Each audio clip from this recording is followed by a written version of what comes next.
Eh bien, bonjour à tous, ou plutôt bon après-midi. On arrive en fin de journée de notre première journée du Paris Coffee Show 2023.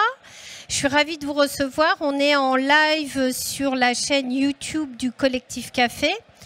Je vous remercie d'être là. Je ne sais pas si on est mieux ici qu'ailleurs, mais c'est vrai qu'il fait très chaud. Je crois que, excusez-nous par avance, si vous voyez des petites lueurs perlées sur nos fronts, avec les éclairages, c'est vrai qu'on a l'impression qu'on est dans des fours. Mais on va y arriver. Alors, je suis Marie-Hélène Kennedy, consultante en création d'entreprise dans le secteur du café de spécialité.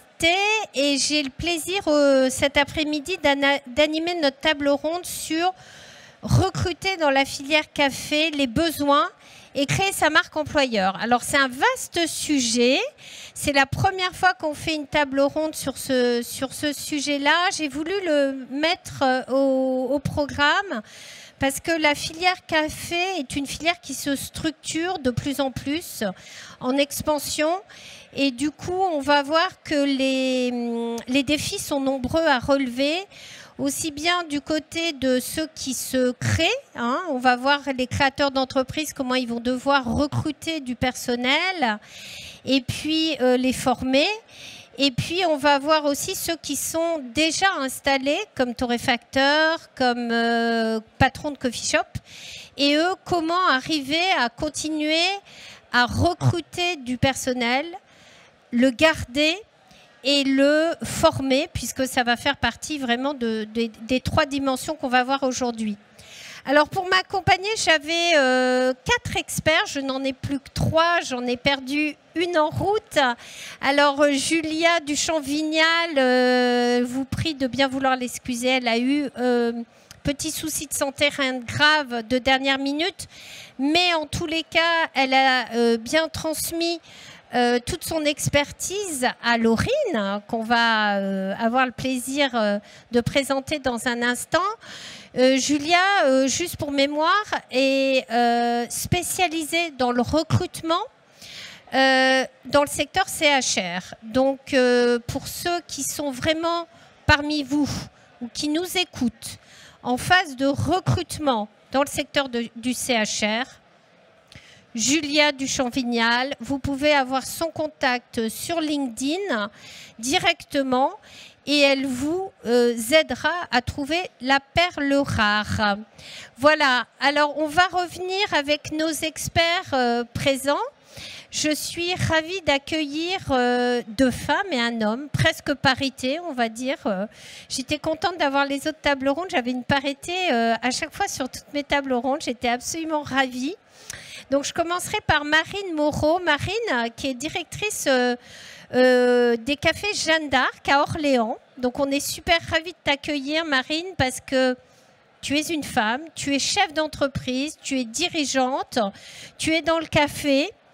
Tu fais partie du réseau de femmes dans le café, qui a été créé il y a quelques mois maintenant. Depuis presque un an, on a créé ce réseau de femmes avec beaucoup de torréfactrices, mais aussi des baristas, des patronnes de coffee shop. Donc, celles qui nous écoutent, qui n'en font pas encore partie, venez nous rejoindre. Et puis on est aussi content de t'accueillir parce que on nous reproche parfois d'être un peu trop parisiens. Donc, du coup, Orléans, ça nous va bien parce que ce n'est pas Paris. Et donc, on prouve qu'on est vraiment, en tous les cas, sur le territoire national. Et on est super content de t'accueillir et on te donne la parole dans un instant. Je continue avec les femmes, excuse-moi, Carlos. Donc, j'ai le plaisir d'accueillir Laurine Blandin et non pas Blandine, comme parfois ma langue fourche. Alors Laurine, voilà, c'est vraiment une personne que j'aime beaucoup, une personne que j'ai rencontrée sur LinkedIn, qui a une grande générosité, qui est une incroyable professionnelle du monde de la restauration, qui est aujourd'hui à la rescousse des restaurateurs qui ont la tête sous l'eau et qui a créé son entreprise qui est indépendante et qui a créé Restaurant Méthode et qui vient finalement, comme un pompier, aider le patron ou la patronne qui s'en sort plus ou qui a du mal à sortir la tête de l'eau et qui est submergé par différentes difficultés que l'on va rencontrer tous, en tous les cas tous ceux qui ont pu travailler dans le secteur en tant qu'entrepreneur dans le secteur de la restauration, parfois se sentir submergés. Laurine est aussi créatrice de contenu de qualité, de podcasts. Et je vous invite à vraiment suivre son profil LinkedIn parce qu'elle a cette capacité à dire les choses toujours très justes et à la fois de façon très drôle. Voilà. Alors au départ quand même, elle a fait des études dans la restauration et elle a été à la tête d'une chaîne de coffee shop, hein, les Cafés Marlette, en France, mais tu as travaillé aussi aux États-Unis. Donc tu vas nous donner, toi, ton avis d'expert aujourd'hui sur finalement le recrutement dans le secteur du café, de la restauration indirectement. Et on parlera de la marque employeur avec toi et donc on va développer tout ça. Merci encore d'être là. Et je termine avec Carlos. Carlos, absolument ravi de t'accueillir. Carlos, qui est cofondateur et de Café Plural, torréfacteur également, je crois, hein, c'est bien ça, voilà, associé cofondateur chez Café Plural. Et on a voulu t'inviter aujourd'hui parce que quand je t'ai abordé pour parler ici à une table ronde, tu m'as parlé de ton expérience que tu étais en train de monter, qui est une expérience d'entreprise d'insertion par le café. Donc ça va venir dans on va dire dans l'ensemble du recrutement de la filière, mais sous un angle différent. Et c'est pour ça qu'on a voulu t'inclure, parce qu'on a trouvé que c'était intéressant de montrer que la filière café est non seulement une filière active au niveau recrutement, mais qui va même regarder à insérer dans cette filière soit un public défavorisé, soit un public en recherche d'emploi, mais qui parfois a du mal à en trouver. Et du coup, on trouve intéressant de montrer des facettes différentes. Merci à toi, Carlos, d'être là. Alors, première question à vous trois. Est-ce que la filière café, vous avez l'impression que c'est une filière en expansion? Et est-ce qu'elle est visible comme recruteur aujourd'hui? Qui veut me répondre là-dessus? Aujourd'hui, la filière, est-ce qu'elle est visible? Je pense qu'elle commence à l'être. On va dire que la culture du café en France, elle n'est pas forcément connue comme on peut l'avoir dans d'autres pays. Nous, on a vraiment cette culture de la brasserie, du croissant et du petit café. Et aujourd'hui, pas vraiment la culture du coffee shop. Donc, elle n'est pas marketée de la même manière que dans d'autres pays dans le monde. Et je pense que par contre, on est en train d'avoir une véritable évolution en ce moment avec, on le voit notamment avec des salons comme aujourd'hui où on voit de plus en plus de particuliers ou de jeunes entrepreneurs qui se mettent en place. Je pense que c'est une filière qui est en train de se dévoiler.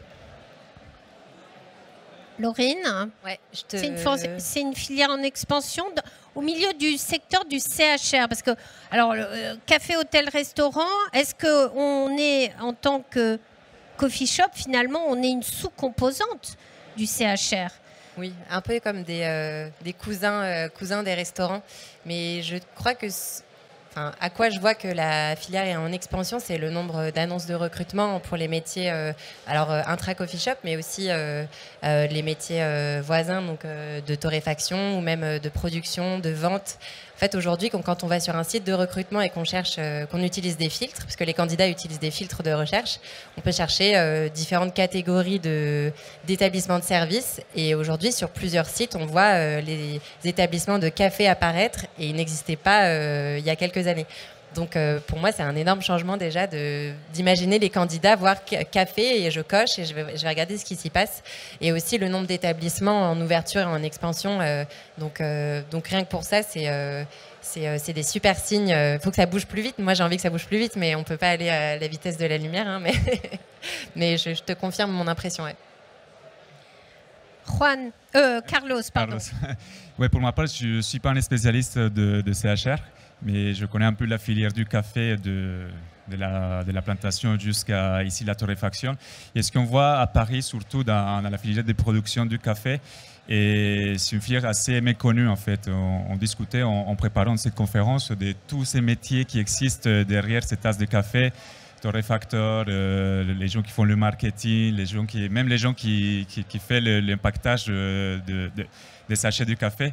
C'est une filière qui n'est pas très connue, n'est pas encore très accessible. Donc pour ma part, je pense que du point de vue du coffee shop, oui, ça embauche beaucoup, mais tout le reste, ça, je ne sais pas ce que vous en pensez, mais ça reste encore assez méconnu.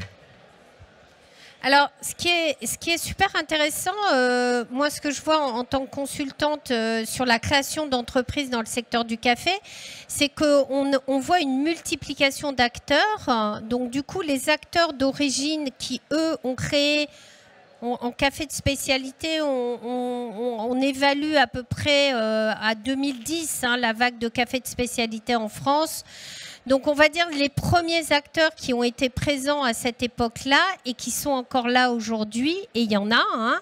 On peut les citer parce qu'il faut quand même leur rendre hommage. On a Terre de Café, on a l'Arbre à Café, on a Coutume, on a Lomi, on a la brûlerie de Belleville. Voilà, ce sont des acteurs qui étaient présents dès l'origine et qui ont grossi, puisque eux sont toujours là aujourd'hui. Donc on voit bien que cette filière, elle est hyper dynamique, déjà par la taille, par le fait que ces acteurs d'origine ont, eux, pu perdurer, qu'ils ont grandi, qu'ils ont évolué dans leur façon de gérer leur business. Et comme toute entreprise, toute entreprise qui grandit va se spécialiser dans ses métiers, et du coup, on va voir que la filière offre une variété de métiers complètement incroyable, et c'est ce qu'on a commencé à dire. Et puis, les petits acteurs arrivent et continuent à arriver avec énormément, on le disait à la table ronde précédente, une prolifération de torréfaction artisanale. Hein, on avait vu la disparition des brûleries, hein, à un moment donné, qui avaient disparu dans les années 90-2000. 2000, oui, on va dire 2000. Hein, et qui, aujourd'hui, on revient sur des métiers manuels, des métiers où la machine, où le geste technique va avoir une importance, ce qui est super intéressant, puisque bien souvent, on va avoir des candidats qui vont rentrer ou qui veulent rentrer dans la filière café pour justement revenir à ce geste artisanal, ce geste qui est finalement, qui marque le respect, et d'autant plus qu'on a un métier de torréfacteur artisanal qui est maintenant reconnu comme les MOF, hein, puisqu'on a des MOF en torréfaction artisanale.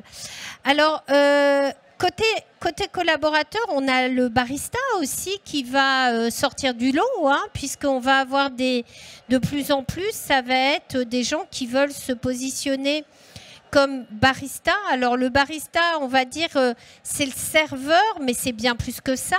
Alors bien sûr, on n'est pas que souvent dans un coffee shop, on ne va pas être que barista, parce que pour pouvoir être que derrière une machine à café, bah, il va falloir que on travaille pour un coffee shop d'une taille importante, mais disons que quand on est sur un coffee shop de petite ou moyenne taille, en tous les cas, le barista va avoir un rôle extrêmement important, puisqu'il va devoir non seulement moudre le café, parfois même d'ailleurs l'acheter, donc le sourcer. Ça peut être aussi, il peut être initiateur de l'acte d'achat auprès de son patron si lui-même n'est pas patron.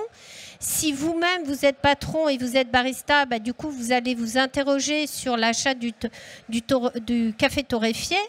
Et puis, vous allez l'extraire et surtout, vous allez parler du café à vos clients, puisqu'en fait, c'est comme ça que vous allez fidéliser. Donc, on voit que cette filière, elle se structure, et de plus en plus, on a des métiers qui qui vont exister, qu'on retrouve dans tous les autres métiers, mais qui vont apparaître dans la filière café. Pourquoi? Parce que les acteurs d'origine ont grossi, et donc on va avoir par exemple des métiers comme le métier de contrôle qualité, de sourcing, de développement durable, de RH, de photographes culinaires, de journalistes spécialisés. Donc on voit que plus l'entreprise va être grande, plus elle va se structurer et plus les compétences vont aller être recherchées avec un métier, le marketing, bien entendu, qu'on va retrouver comme dans toute autre société, mais avec cette connotation du café. Alors, on va voir que la passion, c'est bien souvent, elle est au rendez-vous et ça va être l'entrée du process de recrutement. Marine, toi, je pense que tu voulais nous faire partager un peu, d'abord, qu'est-ce que tu cherches en ce moment à recruter, toi, à ton niveau? Est-ce que tu peux nous expliquer les profils que tu cherches et comment tu attires un peu les candidats? Alors aujourd'hui, déjà, on cherche à avoir des profils. Parce qu'en province, on a un petit peu de mal à recruter quand même. Après, ce qui est pour nous important, c'est d'avoir des gens qui sont passionnés et motivés. On va capter les gens avec qui on va travailler en leur créant aussi un petit peu cette passion, en leur faisant découvrir tout notre univers.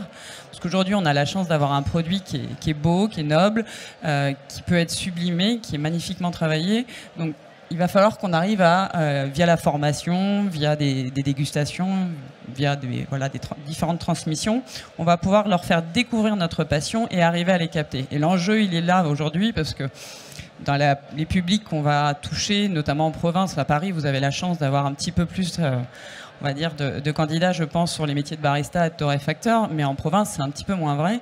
Et du coup, il va falloir que souvent, on soit, nous, un petit peu on va générer la passion. Donc on va essayer de séduire, on va former, on va faire déguster, on va essayer de comprendre avec eux la filière, faire des voyages, des choses comme ça. Donc du coup, toi, quand tu accueilles des candidats dans le parcours de recrutement, est-ce que la définition, tu leur parles café, tu leur parles origine, tu leur fais... est-ce que ça fait partie de ce que tu abordes dès le début, je dirais, du parcours de recrutement, ou ça vient après? On commence dès le recrutement. C'est-à-dire qu'à un moment, on va souvent être sur des profils de vendeurs ou des profils d'employés de restauration. Hein. Et ce n'est pas forcément des profils qui ont une appétence au monde du café. Et on va, dès le départ, essayer de voir si en face de nous, on a des gens qui vont avoir cette séduction, qui vont être curieux, qui vont être un petit peu amoureux des métiers de bouche. Parce que, effectivement, c'est ce que je dis souvent, on n'est pas vendeur, on ne va pas plier des pulls et proposer du SLM, quoi. Là, nous, il va falloir qu'on crée de la magie, de l'émerveillement, il va falloir qu'on transmette quelque chose, on partage une passion quand on est dans le monde du café. Et donc, c'est vraiment ça qu'il faut voir un petit peu si la personne en face de nous est réceptive à ce genre de choses, parce que sinon on va pouvoir le faire naître, mais c'est un petit peu plus compliqué. Donc là, on va aller chercher un petit peu dès le recrutement, effectivement, de voir la sensibilité de la personne. Et du coup, tu as des questions pièges ou des questions tests que tu vas essayer de poser sur le candidat, ou est-ce que tu vas le tester sur... comment tu testes son appétence, par exemple, au secteur? Alors, moi, je ne suis pas dans une approche de piège. Déjà, je préfère le rapport de confiance de toute manière avec les gens que je recrute. Mais je vais plutôt avoir une conversation assez naturelle sur la gastronomie, sur l'alimentation en général, sur leur passion. Et souvent, on découvre un peu la captation des gens à se chercher des appétences ou pas. Et en fonction, si effectivement la personne elle est plutôt amoureuse de la nourriture, elle est sensible aux saveurs, au goût, elle est sensible aux produits, à la qualité, déjà on parle un peu le même langage. Et là on va pouvoir commencer à communiquer ensemble. Du coup, les candidats que tu reçois, c'est plutôt des gens qui sont déjà issus du CHR, ou c'est vraiment des gens qui sont complètement en dehors et qui viennent parce qu'ils sont attirés par le poste, ou au contraire le secteur, tu penses? Alors, en vrai, on a quelques pépites comme ça qui sortent un petit peu du lot, de gens passionnés qui viennent taper à notre porte et Bon, bah là, on est très très heureux, puis en général on les capte et on essaye de les garder avec nous. Après, on a des profils qui sortent des écoles. Bon, comme on est comme beaucoup dans le partage, nous c'est une des valeurs qui est très ancrée chez nous, et donc on fait pas mal de formations avec des lycées, des collèges, etc. Et donc de temps en temps, on arrive à générer quelques vocations. Ça, c'est une première chose. Et puis après, on va s'adresser à des profils qui sont plutôt CHR. On a eu un vrai virage de confort de travail. Alors, c'est pas forcément l'aspect qui nous plaît le plus, mais post-Covid, il y a beaucoup de gens de la restauration qu'on a récupérés, qui ont postulé dans nos structures parce que il y a ce goût de la gastronomie, mais il y a aussi ce confort de vie parce qu'en vente, on va dire qu'on a un tout petit peu moins de contraintes que dans le CHR. Alors oui, c'est vrai, on a un phénomène, au niveau du CHR, on a vu, vous en avez tous entendu parler, il y a eu une vague de démissions pendant le Covid où les gens qui travaillaient dans ce secteur ont refusé d'y retourner.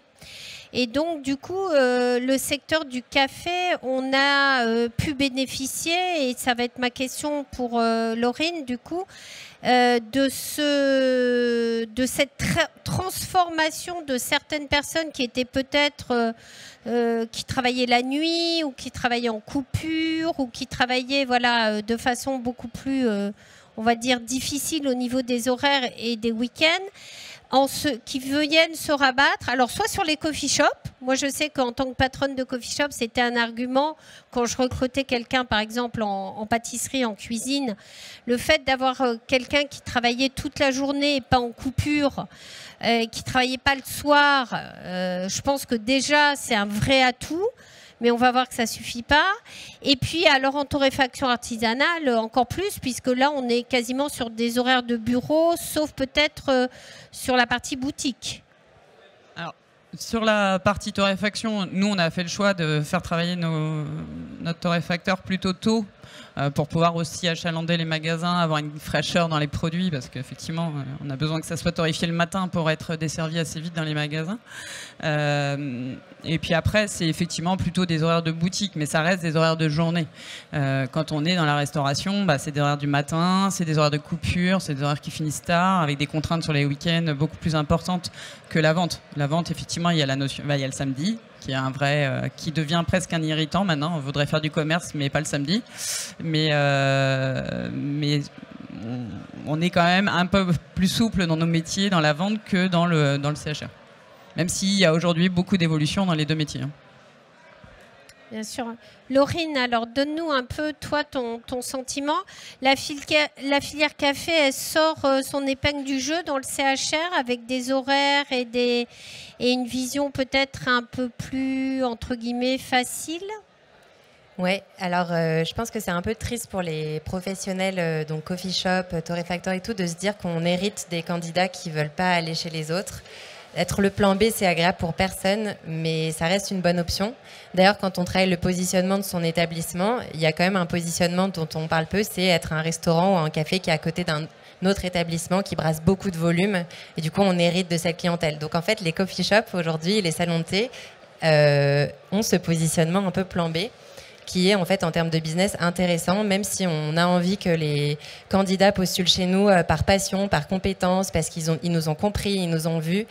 On peut pas, j'ai pas d'autres mots pour le dire, mais on peut pas cracher sur les candidatures plan B ou qui veulent du confort de vie. Et ce qu'on a vu pendant le Covid, c'était toutes ces démissions dans le CHR à des postes opérationnels, mais en fait, ces personnes qui sont parties, elles sont parties parce qu'elles ont perdu le goût de l'adrénaline qu'on a en opérationnel et dans le service, qui fait qu'on peut endurer des heures longues, on est OK pour travailler les week-ends, on est OK pour mettre un petit peu de côté notre vie perso pour des moments de rush, et en fait on a perdu l'aspect plaisir de ça et on a juste récupéré l'aspect douloureux, à savoir la reprise après le Covid. Ça a été on and off pendant plusieurs semaines, plusieurs mois, et donc en fait l'adrénaline, on n'a pas pu la vivre, on a perdu le contact avec les clients, donc en fait ces gens ont perdu ce ce goût et ils sont allés le récupérer à d'autres endroits ou alors ils viennent aujourd'hui le récupérer dans des établissements qui proposent un type de service qui offre des meilleurs horaires, en tout cas des horaires plus normaux et des conditions un petit peu plus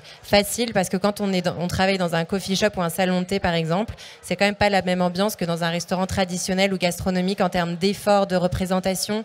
C'est pas la même chose, c'est pas les mêmes efforts et je pense qu'aujourd'hui les candidats ont peut-être comme vous, je ne sais pas si vous êtes candidat ou pas. Moi, je ne le suis pas, mais j'ai envie de plus de simplicité depuis le Covid dans ma vie. Et je pense que les candidats le vivent aussi. Donc, c'est vrai qu'aujourd'hui, quand on recrute, c'est difficile de se dire... c'est difficile de refuser les candidats qui viennent pour ces raisons-là, mais il faut quand même le faire. Et je pense que c'est très français aussi, cette culture qu'on a autour du travail, sur le fait qu'il faut aimer son travail pour ce que c'est important, ça a une place énorme, et il faut pas parler du salaire, il faut pas parler des horaires, ça vient après, c'est accessoire. Et quand il y a beaucoup de recruteurs aujourd'hui qui fantasment là-dessus en se disant je vais pas afficher sur mon annonce que je mets des primes parce que j'ai envie que les gens postulent chez moi, parce qu'ils ont envie de venir. Mais en fait non, quand tu es salarié, déjà de base c'est pas ton projet, tu as envie de le rejoindre, donc faut pas arriver là-dessus. Et donc je pense qu'aujourd'hui, bah oui, c'est un peu tristoun le truc de récupérer les gens qui veulent faire du 9h-17h, mais c'est trop bien parce que si tu arrives à les prendre, à les récupérer, tu as déjà fait 50% du boulot aujourd'hui parce qu'en termes de pénurie de CV, on est encore un peu en plein dedans. Donc tu as récupéré et tu as fini... Enfin, t'as plus le problème majeur. Donc après, c'est comment est-ce que tu arrives à transmettre la passion, à fidéliser, à former. Et comme tu le disais, la passion, ça peut s'inculquer aussi. Donc en fait, le rôle, c'est aujourd'hui, je pense que pour les professionnels qui recrutent, il faut lâcher prise sur le côté je veux que des candidats viennent pour moi, pour la passion, pour le café, pour le produit et tout. Ils pourront décider plus tard qu'ils vont rester pour ça, mais déjà ils viennent et c'est un truc cool. Et ensuite, à vous à travailler comment vous allez leur donner envie de rester et d'aimer votre produit quoi, et de le travailler. Alors justement, on rentre dans le vif du sujet. Du coup, le parcours candidat que devrait mettre en place tout recruteur. Hein. Donc, est-ce que tu peux nous expliquer un peu finalement qu'est-ce que c'est que ce parcours? Parce que souvent d'ailleurs, je ne suis pas persuadée que tout le monde ait mis en place un parcours. Je pense que beaucoup n'en ont même pas mis du tout. Donc déjà, parler d'un parcours, je pense que c'est une notion hyper intéressante. Souvent, on a l'impression que les parcours candidats, on va les retrouver dans les multinationales, les grandes structures, les banques, les cabinets de conseil, dans la finance, etc. Mais finalement, ce qu'on veut vous dire aujourd'hui, c'est que quelle que soit la taille de l'entreprise et quelle que soit votre attente, à partir du moment où vous êtes employeur et que vous avez besoin de personnel, et vous allez voir qu'en restauration, de toute façon, que ce soit coffee shop ou torréfaction, vous ne pouvez pas être seul. C'est pas possible. Alors ça, là, je mets ma main à couper. Ce n'est pas possible parfois. Hein, on a des porteurs de projets qui me disent « Oui, mais moi, je veux me lancer seul ». Non, enfin, à part le cas de la torréfaction collaborative, où vous allez torréfier chez quelqu'un d'autre et vous faites ça, voilà. Mais si vous avez un lieu, vous ne pourrez pas être seul. Donc, du coup, vous devenez employeur. Alors, Laurine, parle-nous de ce parcours qu'il faut mettre en place et qu'est-ce que ça veut dire ? Alors, le parcours candidat, c'est vrai qu'on n'en parle pas trop dans les métiers CHR en général, parce que historiquement, on n'est pas les meilleurs managers, recruteurs. On n'a pas eu beaucoup de travail à faire sur ces parties-là de nos boulots pendant des années. Aujourd'hui, on est en train de payer l'addition pour l'addition que d'autres nous ont laissée. Mais bon, voilà, le constat, c'est ça. Donc, le parcours candidat, c'est quelque chose qui est exactement comme le parcours client. Donc, quand vous avez un client qui vient dans votre établissement, que ce soit un client B2B parce que vous êtes torréfacteur ou un B2C parce que vous avez un coffee shop ou un salon de thé, le parcours client, c'est qu'est-ce qui se passe à chaque étape. Et la première étape, c'est quand on parle d'un client, il passe devant chez nous, il passe devant notre enseigne, ou alors il nous voit sur Instagram, ou alors il voit quelqu'un passer avec un gobelet dans la rue avec notre logo. Le parcours candidat, c'est exactement la même chose. Ça commence par comment est-ce qu'on rencontre l'employeur. Donc souvent, on va le rencontrer en ligne parce qu'il a déposé une annonce, ou sur son compte Instagram parce qu'il en a parlé, ou parce qu'il parle de son équipe. Ça, c'est la première étape, et c'est une étape qui est très souvent sous-estimée. On oublie que nos clients sont aussi des potentiels candidats en fait pour venir bosser chez nous. Donc quand on travaille à fond la communication et le marketing pour nos clients, on oublie que ce sont aussi des prospects candidats. Donc aujourd'hui, c'est OK d'oser dans sa communication, de s'adresser directement aux candidats et de faire des petites mentions de temps en temps. Si vous voulez venir bosser chez nous, c'est aussi cool, etc. Donc le parcours candidat, c'est un parcours de vente. C'est jusqu'à la fin, on n'achète pas un produit, on n'achète pas un café, on récupère un CDI ou un contrat ou un truc comme ça, en échange d'une rémunération plus ou moins sexy selon l'établissement. Donc le parcours candidat, ça commence par la première rencontre qui se passe souvent en ligne. Ensuite, ça va être une annonce. L'annonce, si elle est rédigée en capitale, trop mal écrite, recherche mouton à 5 pattes, urgente, pépite, Dream Team, et c'est posté sur un groupe Facebook inactif depuis 2011. En fait, vous allez récupérer les candidats qui traînent sur ce groupe Facebook et qui recherchent ce genre d'annonce, donc qui qualifient pas du tout. L'annonce, la façon dont vous l'écrivez, la façon dont vous allez votre capacité à être concret dans ce que vous dites, au lieu d'écrire je veux quelqu'un qui va venir s'occuper du service client. Et s'occuper du service client, ça veut rien dire. Qu'est-ce que tu fais? Est-ce que tu fais la caisse? Est-ce que tu accueilles? Est-ce que c'est toi qui prends des commandes? Est-ce que tu fais du nettoyage? En fait, il faut être concret. Il faut parler avec le ton qu'on va utiliser quand on parlera aux candidats. Aujourd'hui, il y a des annonces qui commencent par des longues phrases fort de notre expérience, nous recherchons et tout. Et en fait, quand tu arrives, tu rencontres Marine, elle est trop cool, elle te tutoie, elle te demande comment tu veux boire ton café. Et en fait, le candidat, il a postulé à une annonce fort de notre nanana, et il rencontre Marine et il peut se dire bah non, mais moi je voulais une. Je dis pas que t'es pas sophistiqué, hein. Non, mais en fait, le ton, la façon dont on parle, c'est ça. Et ça, c'est le parcours candidat. Aujourd'hui, quand vous allez chez Monoprix et que vous voulez acheter un paquet de café, bah, vous allez choisir le packaging, le prix, ce qui est écrit sur le paquet. Enfin voilà, il y a du visuel, il y a des mots qui sont utilisés. Une annonce, c'est pareil. Et quand vous avez posté votre annonce, votre candidat, s'il comprend, il vous identifie clairement, vous lui avez fait ressentir des émotions, il y a de l'humour, c'est sympa, ou au contraire, c'est très sérieux, c'est très waouh, c'est très sophistiqué. Il y a un appel à action très clair, comme quand on envoie un devis à un client et qu'on met un appel à action, merci de, je sais pas, signer le devis, répondez-nous, achetez mon produit, etc. Une annonce, c'est comme un devis. C'est juste qu'on espère que le candidat rentre un petit peu dans les clous, postule en rentrant dans les clous. Et après l'annonce, du coup, qu'est-ce qui se passe? Vous êtes recruteur, vous allez faire la première rencontre physique. Donc souvent, c'est au téléphone. Bonjour, j'ai reçu votre CV, trop bien, merci.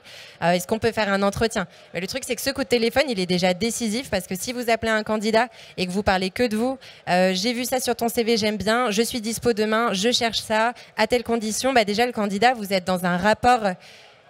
En fait, c'est important d'être dans un rapport égal humainement, même si vous ne serez pas égaux hiérarchiquement. Et au téléphone, pendant l'entretien, il y a beaucoup d'entreprises qui ont du mal à établir ce rapport à égalité. Parce que comme on va être dans une hiérarchie, il faut qu'il y ait une personne qui ait plus de demandes, qui ait plus d'exigences par rapport à l'autre, et c'est souvent le recruteur. Aujourd'hui, ça marche plus, et on le voit dans d'autres industries. Si vous avez travaillé dans une grosse boîte tech, il y a de la hiérarchie, évidemment, il y a de l'inégalité hiérarchique, mais les managers et leurs équipes, ils peuvent être hyper familiers, c'est OK. Le parcours candidat, c'est ça, c'est comment est-ce que vous allez décliner les étapes du parcours de vente de votre contrat ou du job au sein de votre entreprise de la bonne façon, d'une façon vraie, d'une façon honnête, qui vous ressemble et qui va ressembler à ce que va devenir, quand ce candidat deviendra salarié, qui va ressembler à son parcours salarié. Parce qu'après, on passera un parcours salarié et là, on passe dans l'onboarding, la formation et tout. Donc, le parcours candidat, c'est un truc, je vais vous donner une stat, je ne sais pas si vous la connaissez, je crois qu'elle date de 2019, mais bon, on n'est pas si lointain que ça. 73% des candidats hésitent encore à rester dans la société pendant leur période d'essai. Et la seule chose qui peut changer ça, c'est la première rencontre, c'est la première impression, c'est votre annonce. Vous êtes sympa, vous n'êtes pas sympa, vous dites des trucs intelligents, vous dites des trucs pas intelligents. En fait, tout se passe sur l'annonce, le premier call. Et un candidat qui accepte de venir faire son essai ou de prendre un contrat chez vous, c'est pas vendu en fait. Il y a encore la période d'essai, il y a encore 1000 autres concurrents recruteurs qui ont peut-être mieux faire leur boulot, qui croient plus dans le parcours candidat et qui sont prêts à aller débaucher les salariés. Donc le parcours candidat, c'est quelque chose sur lequel cette année, à partir de maintenant vraiment, maintenant que je vous l'ai dit, vraiment vous n'avez plus le choix, il faut vraiment travailler et miser dessus. Je viendrai vérifier si vous avez fait vos devoirs. Merci Laurine sur le parcours candidat. Alors on voit qu'effectivement aujourd'hui ça ne suffit pas d'espérer d'avoir un candidat motivé et surtout de le tester sur sa motivation, mais il va falloir bien en amont lui expliquer qui on est, ce qu'on l'on cherche, et surtout, si j'ai bien retenu ce que tu nous dis, c'est de s'adresser à lui comme tu as envie qu'il te perçoive. Et finalement, qu'il y ait un alignement dans ce que vous voulez exprimer et laisser comme impression vis-à-vis de l'extérieur à votre futur collaborateur, et qui vous êtes réellement. Ouais, et c'est aussi, ça me fait penser à quelque chose qui va peut-être vous parler. Aujourd'hui, quand on va sur des sites d'entreprise, je sais pas, vous voulez découvrir une entreprise ou vous découvrez une annonce, il y a écrit nos valeurs. Il y a des mots qui correspondent aux valeurs de l'entreprise. Dans le parcours candidat, et du coup dans la marque employeur, et on va en parler, dire mes valeurs c'est ça, ça n'a aucune valeur, ça sert à rien. En fait, il faut les faire ressentir, il faut les montrer. C'est pour ça que quand dans une annonce vous allez écrire nous sommes une entreprise très chaleureuse, très généreuse, ça veut rien dire. Il faut l'écrire concrètement, démontrer, et il faut que le candidat il lise en se disant c'est vraiment hyper sympa d'écrire ça, je pense que c'est des gens chaleureux. Et c'est comme un peu quand on rencontre, je sais pas, vous faites un date avec quelqu'un et la personne, vous venez de la rencontrer, elle vous dit je suis quelqu'un de très courageux. En fait, non, montre-moi, et le dire, ça n'a aucune valeur. C'est pareil pour les entreprises. Donc, les candidats, ça sert à rien de leur dire je suis. Il faut lui dire je fais ça, j'ai fait ça, je vais faire ça. Et toi, est-ce qu'il y a des choses là-dedans qui t'intéressent ? Faut montrer par les actions. Les mots n'ont plus beaucoup de valeur, autant dans les relations professionnelles, perso, mais que dans le recrutement aussi. Faut vraiment montrer et il faut utiliser les bons mots. Du coup, j'imagine qu'il faut être précis aussi dans la description du poste à occuper. Peut-être aussi dans la description des tâches. Surtout, je pensais en coffee shop où les tâches sont nombreuses, variées. Je sais que moi, j'avais mis en place une liste finalement de tâches à effectuer, et ça donnait aussi une idée du travail qu'il y avait à faire, et ça permettait d'entamer un échange. Est-ce que tu penses que ça, c'est toujours au goût du jour? Est-ce que c'est intéressant d'être précis dans non seulement l'intitulé du poste, mais surtout la description du rôle de ton futur employé? Je pense que c'est hyper intéressant, c'est hyper important de permettre aux candidats de se projeter, mais il ne faut pas tomber dans la liste poubelle où tu écris 150 trucs et en fait à la fin l'annonce, quand on l'ouvre, elle fait super peur parce qu'elle est hyper longue, elle est mal écrite ou des trucs comme ça. Donc permettre aux candidats de se projeter par la création d'une liste, mais qui est vraiment très générique. Donc il faut que si le candidat va faire du service, du nettoyage, de l'encaissement, des stocks, il faut qu'il y ait 4 lignes en fait. Et mon conseil, c'est aussi de ne pas écrire gérer les stocks, servir le client et tout. C'est vraiment de soit vous parler en tant que vous, salut, je suis Laurine, gérante de tel coffee shop, et si tu viens travailler avec moi, toi, tu vas faire ça. Soit vous parlez comme ça, c'est un dialogue, il faut que la personne le lise. Et, en fait, ça va plus vite dans le cerveau, et puis aussi, ça permet d'être beaucoup plus concret. On s'imagine en train de le faire. Tu vas accueillir les clients, tu vas ouvrir la porte, et puis après, tu vas les placer à table. En fait, c'est tellement mieux que d'écrire service client, encaissement. Donc, en fait, c'est important de faire la liste, mais il faut que ce soit les grandes catégories, parce que quand vous êtes sur un niveau d'annonce, vous êtes quand même confronté à une réalité qui est l'algorithme des sites de diffusion d'annonces, où il y a des milliers et des milliers d'annonces en ligne. Les candidats, en fait, ils vont pas du tout regarder toutes les annonces. Ils vont pas se dire j'ai fait tous les coffee shops de Paris et j'ai choisi le meilleur. Non, en fait, ils vont en regarder 10 et ils vont postuler aux 10 plus intéressants. Ils vont peut-être même pas postuler chez vous parce que le titre de votre annonce leur aura pas donné envie de cliquer. Donc, en fait, l'annonce, c'est important que le candidat se projette, mais c'est surtout important qu'il ait envie de lire l'annonce et qu'il ait envie d'envoyer son CV. Si vous n'êtes pas obligé de faire une grande liste, mais la priorité au moment de l'annonce, c'est il faut qu'on me comprenne très clairement, il faut qu'on se reconnaisse dans mon annonce. Donc, quand le candidat lit, il doit se dire ah mais c'est moi, je suis trop à l'aise, j'ai trop envie de postuler. Et il faut que ce soit hyper efficace. Faut écourter et il faut pas avoir peur d'insérer des. Ça, c'est un tip que je donne à tous mes clients, mais je peux vous donner une anecdote dans un restaurant cette année qui avait vachement de problèmes à recruter. On a changé l'annonce et à la fin de l'annonce, on a mis un appel à action clair qui est, au lieu d'écrire « N'hésitez pas à postuler, si vous êtes intéressé, vous vous êtes reconnu ». Non, en fait, on a écrit « Tu t'es reconnu et tu as souri en lisant cette annonce, envoie ton CV à Jean-Michel@resto machin ». Donc, on a écrit ça et juste avant, en bas de la liste de toutes les prérequis, les compétences qu'on cherchait, on a écrit « Tu aimes les dragibus ». Tous les CV qu'on a reçus, l'objet du mail, c'était « Je postule pour les dragibus, j'adore les dragibus, je machin ». Et en fait, on va pas donner des dragibeuses aux candidats, mais tout ce qu'on voulait, c'était des gens sympas, des gens marrants qui vont attraper la perche et qui vont se dire ok, le job était cool, le manager a l'air sympa, c'est marrant le truc des bonbons, et du coup ils s'en sont rappelés. Et potentiellement, le soir, ils sont rentrés chez eux, ils ont dit à leurs parents, leurs copains, leurs copines, j'ai postulé à une annonce, trop marrant, c'est quoi leur histoire de bonbons, là, j'ai trop envie de savoir. Et vous êtes, ça y est, en fait, vous avez fait votre boulot, on s'est rappelé de vous, vous avez fait sourire quelqu'un, et ça a marché. C'est un petit tips. Super petit tips. Et donc finalement, parfois, il suffit d'un petit mot ou d'une petite boutade, ou en tous les cas d'une petite joke qui va faire que le candidat va avoir envie de postuler. En tous les cas, ce qui est certain, c'est que vous allez donner une image de qui vous êtes. Alors c'est sûr que, attention, je pense qu'il ne faut pas non plus que derrière, si tu mets ça dans une annonce, que derrière tu sois un peu...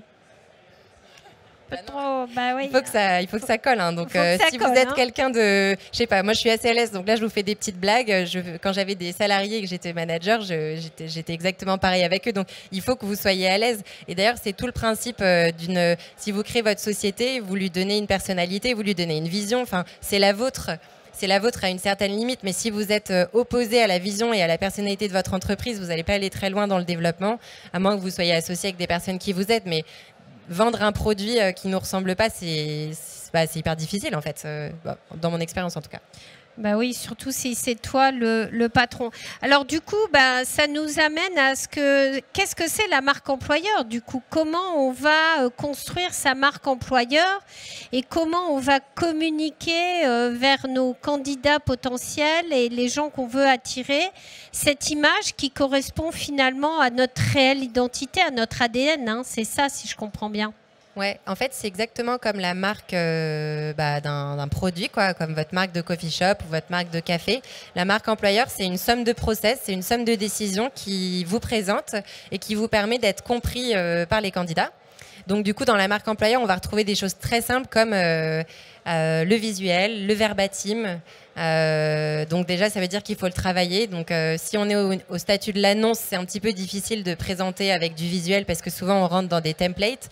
Mais si vous allez insérer des emojis, vous insérez une bannière. Si vous postez des annonces sur votre site, est-ce que c'est un document Word un peu black and white, un peu pauvre, juste à télécharger, ou est-ce qu'il y a un livret, est-ce qu'il y a des photos? Enfin voilà, la marque employeur, c'est visuel. Après, c'est dans le choix des mots, dans le sens où quand vous parlez à votre client, vous allez lui parler d'une façon, il va vous comprendre directement. Mais les candidats, c'est exactement pareil. Les candidats, comme je vous disais il y a un instant, il faut leur parler comme vous allez leur parler. Et il faut que ça représente aussi le produit. Si vous êtes manager d'un café, d'un coffee shop, institution hyper sophistiquée, le truc n'a pas changé depuis 100 ans. Bon, du coup, c'est pas en France, obviously, mais dans une autre ville. Donc vous avez ça. Bon sur votre site, on va retrouver un thème couleur, on va retrouver des photos, on va retrouver des mots qui sont quand même qui sont moins familiers que ceux que je suis en train d'employer maintenant. Donc il y a le visuel, il y a les mots, et puis après il y a aussi donc les mots, ça va être à l'écrit et ça va être à l'oral, ça va être votre capacité à créer votre propre lexique, votre propre jargon. Donc ça c'est la marque. En gros, quand on voit une annonce passer ou quand on voit un post Instagram passer ou quelque chose comme ça qui diffuse une annonce, il faut qu'on vous reconnaisse. Vous êtes devenu une marque employeur, donc vous êtes en train de marketer un produit. Et après, la marque employeur, il va aussi se passer des choses en interne dans la société. Quand, par exemple, je suis candidat, je fais mon premier jour et là, mon manager me donne mon ordi, ma boîte mail, un petit livret d'accueil, un truc comme ça. Soit la boîte mail, elle est configurée avec déjà, je sais pas, des dossiers déjà rangés, avec des mots, une façon d'entreprise. Ça aussi, ça rentre dans la marque employeur. Si on me donne un livret de formation, est-ce que c'est un papier qui est agrafé? Est-ce que c'est un book en cuir relié joli? Est-ce que c'est un truc en craft avec des stickers? En fait, tout ça, c'est de la marque employeur. Et il faut que ça colle parce que ça rajoute de la valeur à l'expérience de vos salariés, en fait. Ça rajoute du sentiment d'appartenance, ça rajoute du plaisir, ça rajoute de la fierté. Et quand vous bossez avec des gens qui sont, avec qui vous avez des valeurs en commun et des trucs vraiment forts, je sais pas si vous avez une entreprise à impact, par exemple écologiques, bah, du coup, vous avez plus de chances déjà de recruter aujourd'hui, mais vous allez attirer des gens qui ont envie d'être fiers de ça. Donc si quand ils arrivent dans la boîte, vous faites pas le tri, le livret d'accueil, c'est 400 pages imprimées et puis on a fait une faute, donc on l'a jeté, on l'a réimprimé. En fait, là, vous êtes en train de flinguer votre marque employeur et d'ailleurs, elle est basée sur des piliers un peu trop fragiles. Donc la marque employeur, c'est pas un gros mot, c'est pas un truc hyper gros à faire, c'est juste aboutir votre réflexion dans chacune de vos décisions, quelle machine à café j'achète pour le bureau, si vous avez des bureaux, quel choix d'uniforme, si j'ai des opérationnels, et même quel partenaire de caisse, à quel partenaire de caisse je vais travailler. En fait, est-ce que je travaille avec le gros qui est pas très éthique ou est-ce que je prends le plus petit qui est un petit peu plus cher? Ça rentre dans la marque employeur. C'est comment est-ce que vous arrivez à transmettre votre identité dans absolument tout ce que vous faites. Et c'est pour ça que si cette marque employeur, elle ressemble à la marque de votre produit, elle vous ressemble à vous, ça va être facile de le faire en fait. Merci Laurine, je pense que c'est super important de rentrer dans ces détails de la marque employeur. On voit aussi, moi je vois par rapport à la création d'entreprise, finalement la marque employeur, ça fait aussi partie de ton concept, dans ton identité, c'est ce qui va découler finalement de ce que tu veux faire ressortir au départ dans ton concept. Tu l'as dit, hein, je veux être écolo, je veux être développement durable. Ben, je vais pas pouvoir mettre des gobelets en plastique, je vais pas pouvoir mettre bon, les pailles en plastique maintenant c'est plus autorisé, mais enfin voilà, il faut aller jusqu'au bout du truc et je pense que la marque employeur c'est aussi ça. Du coup, Marine, toi, tu as créé votre marque employeur. Est-ce que tu as un parcours déjà sur lequel vous avez travaillé ou c'est quelque chose que vous vous dites que bah, tiens, ça serait bien de travailler là-dessus, qui pourrait vous aider? Vous en êtes où, vous, en tant que recruteur Alors, en fait, aujourd'hui, on a le mixte dans la relation, il s'équilibre. C'est-à-dire qu'aujourd'hui, on n'est plus dans un rapport de force comme on a pu connaître. Donc, de toute manière, on va être sur le support d'accompagnement qu'on va mettre en place. Il va devoir être mouvant. Il va forcément devoir évoluer au fil des mois, au fil des années, au fil de ce qui se passe, au fil de l'actualité, etc. Aujourd'hui, oui, forcément, on met en place un parcours de formation. Alors, on lui donnera le nom qu'on veut, mais la première chose qu'on a dans nos métiers, ça va être de faire un petit peu de compagnonnage, d'accompagner avec un autre collaborateur, une intégration. Bon, on va déjà fournir les bons outils parce que ça n'arrive pas toujours effectivement. Donc on va faire en sorte que y ait le badge, qu'il y ait le petit nom qui soit bien créé. On va faire des petits détails qui, mis bout à bout, n'en sont pas. Et puis après, effectivement, on va passer par cette phase de formation, d'accompagnement, de partage. Et on va pousser un peu l'expérience un peu plus vite, je pense, que d'autres métiers en faisant des partages avec notre torréfacteur, avec un barista, avec les différents corps de métiers qui accompagnent le poste, pour ma part, de vendeur ou de père, entre guillemets. Mais on va essayer de leur faire vivre des expériences un petit peu différentes pour créer une appétence, un attachement aussi à la société. Et puis après, en fonction de la société, nous, on a plus d'un siècle, donc on a même un livre. Et du coup, on va partager l'histoire de l'entreprise, on va leur remettre le bouquin, on va essayer de créer aussi cet attachement à l'histoire de ce qu'on a pu mettre en place. Merci Marine. On va donner la parole à Carlos parce que c'est important aussi de t'entendre, Carlos, toi, nous partager cette expérience que tu es en train de mettre en place, qui a bien avancé, qui est, je crois, sur le point d'aboutir, et où tu vas faire travailler des gens dans le café qui n'y étaient peut-être pas destinés au premier abord, mais tu vas les faire venir, tu vas les attirer dans une filière qui a besoin d'eux. Et à qui tu t'adresses et comment? Alors, je vais essayer de faire court parce qu'il fait très très chaud. J'imagine que vous aussi, vous êtes très chaud.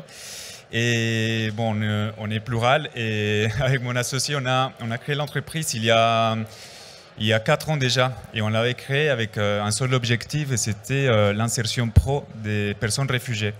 Donc moi, j'étais barista chez Bison Fire et je venais du milieu de l'intégration des personnes réfugiées. Je fais ces rencontres avec Saoul. On s'est dit, le café, c'est un excellent moyen de faire rencontrer les gens. Donc pourquoi pas former des personnes réfugiées au métier et le mettre en relation avec les employeurs. Donc dans un premier temps, on a commencé ces projets avec une vision plutôt d'impact social au bénéfice de ces personnes-là.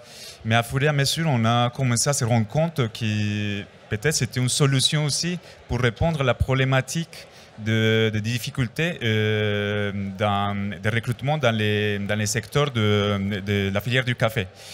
Et bon, pour arriver là, on a dû, dans un premier temps, mettre un business model qui tient la route parce qu'on n'a pas voulu le faire sous une forme d'association parce qu'on a déjà vu qu'il y a d'autres projets qui le font sous cette forme-là. Donc, par exemple, l'Université Café et il y a aussi Change Please, et entre autres.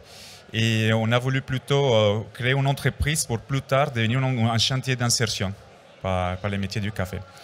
Et aujourd'hui, on a déjà en travaux, on a déjà un lieu physique à Paris et on est en train de construire cette future école qui est un endroit assez spécial parce que c'est un coffee shop école. Donc quand on arrive, on voit un coffee shop classique, mais il y a aussi un lieu où vous allez voir des personnes en train de se former au métier et qui peut-être vont faire des résidences dans ces coffee shops-là.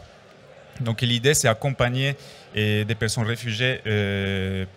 On va mettre en place différents modules de formation, mais on essaye que ça se fasse très rapidement. Donc en 2 semaines, former des personnes pour qu'ils commencent déjà à s'initier et à pouvoir faire des stages où sont des entreprises et des coffee shops partenaires. Et par la suite, créer des modules complémentaires pour faire monter en compétence les gens qui sont déjà initiés au métier. Et au tout début, on va commencer à travailler avec des associations partenaires qui ont déjà des formations et qui travaillent déjà avec ces publics dans les secteurs de la restauration. Donc, notamment, par exemple, les Cuistots Migrateurs, qui est une école de cuisine à destination des personnes réfugiées. Donc, ils vont intégrer un module sur les cafés parce qu'ils se sont rendus compte aussi que c'est une filière qui embauche beaucoup. Et on va travailler aussi avec le Refugee Food Festival qui embauche aussi des personnes réfugiées dans les métiers du café. Et on s'est dit qu'on pouvait aussi l'ouvrir à d'autres publics, par exemple les publics des personnes qui sortent des prisons. Donc on est déjà en échange aussi avec Wake Up Coffee qui est un projet qui accompagne des personnes qui sont sorties de prison et dans la formation dans différents métiers. Et donc plus tard, ça sera aussi le métier du café. Donc aujourd'hui, on est assez surpris par le fait qu'on a voulu faire quelque chose à impact social. Et on s'est rendu compte qu'on est en train de créer aussi de l'impact économique, en fait, et que ce n'est pas la solution, mais c'est une des solutions qui peut aussi apporter à améliorer la situation de recrutement dans la filière du café. Oui, bien sûr. En fait, ce qui est intéressant, et c'est ça qu'on a voulu aussi, pourquoi on a voulu te donner la parole, c'est qu'en fait, on voit bien que le secteur cherche à recruter et que le fait de former des gens et de les accompagner, ça peut aussi répondre à une demande des torréfacteurs ou des patrons de coffee shop qui vont chercher, eux, des baristas et de se dire... Alors du coup, petite question, comment vous gérez le problème de la langue? Parce que j'imagine que ça doit être... alors même si au final c'est assez visuel, mais enfin peut-être alors problème de la langue et problème aussi du coup... des papiers, est-ce que c'est des sujets que vous allez traiter aussi parce que ça va être compliqué? Oui, en fait, la langue, on la voit plutôt comme un défi au lieu d'un problème. Et il faut savoir que les personnes réfugiées, c'est déjà des personnes, des individus, et ces des personnes sont très, très résilientes. Je pense que la langue, c'est juste un détail dans leur parcours d'intégration. Et du coup, c'est quelque chose qui vient assez naturellement et assez rapidement, surtout quand les gens ils s'insèrent professionnellement. Donc, beaucoup de personnes réfugiées, et ils apprennent la langue dans leur métier. En fait, et ça va assez rapidement et naturellement. Et en ce qui concerne les papiers, bon, on parle beaucoup de réfugiés dans les médias, dans les journaux, etc. Mais on connaît très très peu les statuts et on connaît surtout très très peu les personnes qui sont derrière ces noms de personnes réfugiées. Et il faut savoir qu'à partir du moment où les personnes sont reconnues par la OFPRA, c'est l'Office française pour les réfugiés, à partir du moment où ils sont reconnus réfugiés, ils sont des papiers. En fait, ils ont le droit de travailler comme n'importe quel citoyen français. Sauf pour quelques métiers, c'est l'armée, la police, quelques postes dans l'administration. Mais mis à part ça, il peut occuper n'importe quel poste de pouvoir avec les mêmes horaires, etc. Non, eh bien absolument, c'est ce que voilà, c'est la réponse que j'attendais. En fait, c'est vrai que c'est parfois on a l'impression que c'est des populations on peut pas les embaucher, mais en fait c'est pas du tout. À partir du moment où la personne a son statut de réfugié, au contraire, elle a le droit de travailler, donc c'est super intéressant. Et qu'est-ce qu'on peut faire pour t'aider? Est-ce que tu aurais besoin, toi, de faire un appel aujourd'hui aux torréfacteurs, aux baristas ou je ne sais pas. Qu'est-ce qu'on peut faire pour t'aider dans ton projet? Et même pour complémenter la dernière question, et les personnes réfugiées aussi, ils ont le droit de travailler. Et il faut savoir qu'une personne réfugiée, à partir du moment où il dépose les dossiers auprès de la préfecture, elle a en moyenne 1 an et demi d'attente de toutes les démarches administratives, d'être rappelée pour avoir l'entretien et attendre la réponse de l'officier de protection. Ça prend en moyenne 1 an et demi. Et ces personnes-là, ils ont le droit de travailler s'ils font une demande d'autorisation de travail auprès de la préfecture, de la DRIETS. Et c'est les employeurs qui peuvent le faire. C'est un métier en tension et c'est un métier que facilement peut être autorisé à embaucher ces genres de personnes-là. Donc si parmi vous, il y a des recruteurs et vous connaissez des personnes réfugiées, vous pouvez le faire automatiquement, mais si c'est des personnes demandeurs d'asile, et vous pouvez aussi les embaucher. Et au contraire, vous allez donner un coup de main énorme à ces personnes-là qui ont un processus d'intégration. Et pour nous aider, je pense que le plus important, c'est les bouche-oreille, c'est parler de nous, c'est nous demander, nous poser des questions. Et évidemment, je pense que la meilleure manière de nous aider, c'est embaucher les personnes qu'on va former. Alors, les premiers sortiront quand, la première promotion? Alors, donc, on ne s'avance pas dans les dates parce qu'on est en travaux en ce moment et si tout se passe bien, mais ça ne se passe jamais comme on veut, les travaux. Donc, si tout se passe bien, au mois de novembre, on finira et on commencera à faire les premiers tests. Donc, on vise plutôt premier semestre de 2024 pour avoir la première formation, des premières personnes déjà formées et prêtes à intégrer des coffee shops. D'accord. Écoute, je te remercie beaucoup. Donc du coup, je rappelle qu'on est en live sur les réseaux sociaux, mais aussi que ça sera en différé sur la chaîne du Collectif Café. Donc j'espère que tu auras beaucoup de torréfacteurs et de patrons de coffee shop qui écouteront cette table ronde dans l'hypothèse où ils souhaitent recruter, parce qu'effectivement, ça sera peut-être un moyen pour eux d'avoir du personnel qualifié.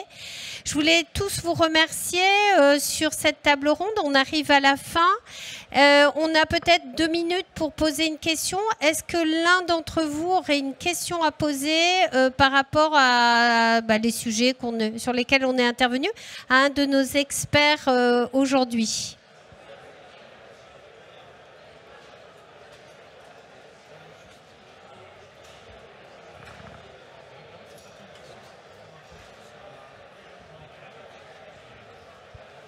Bonjour, nickel, on m'entend.